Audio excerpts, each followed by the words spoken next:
Welcome to my vlog. May bago tayong project, guys. Gagawa tayo ngayon ng free energy. Bali ito yung sira na stator. Rewind ko ng bagong primary coil. Ay parang pang secondary coil pala sa transformer.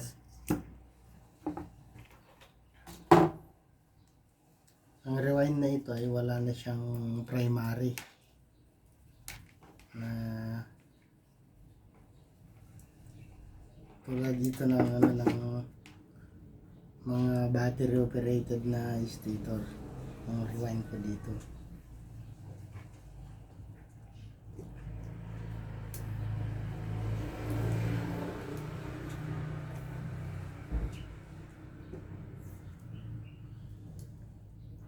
So sa tansya ko dito ay 12 volts ito eh.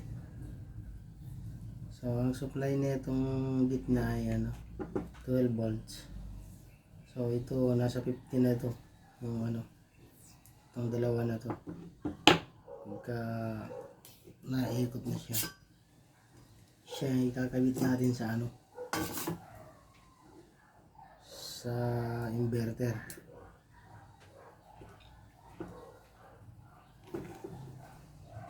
Yung linyang dalawang ito. At dito naman sa isa, yan ang ikakabit natin sa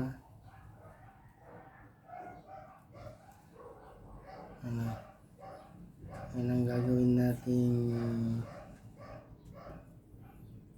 supply ng DC 12 volts motor para naikot ito ng continuous. At of course, meron tayo nitong binili na bagong GY6 magnet. Para permanent magnet siya.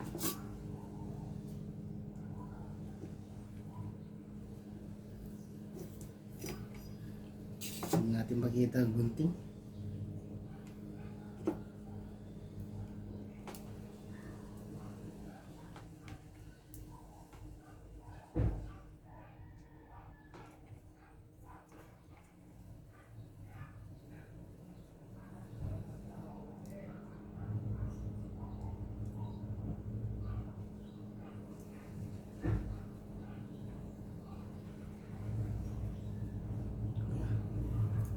Suot ko na lang itong dalawa na ito dito para hindi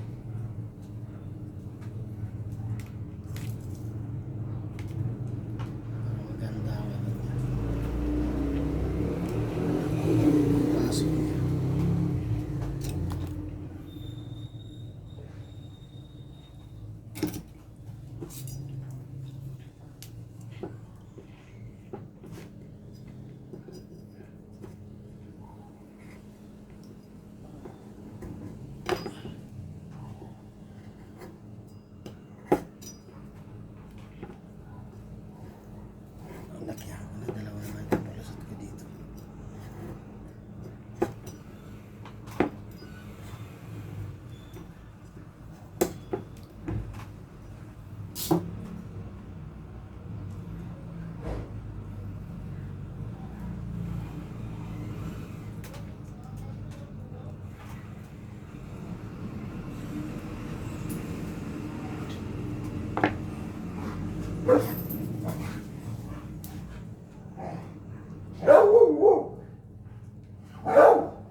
Ang gamit ko pala na tape ay ano, ito tape.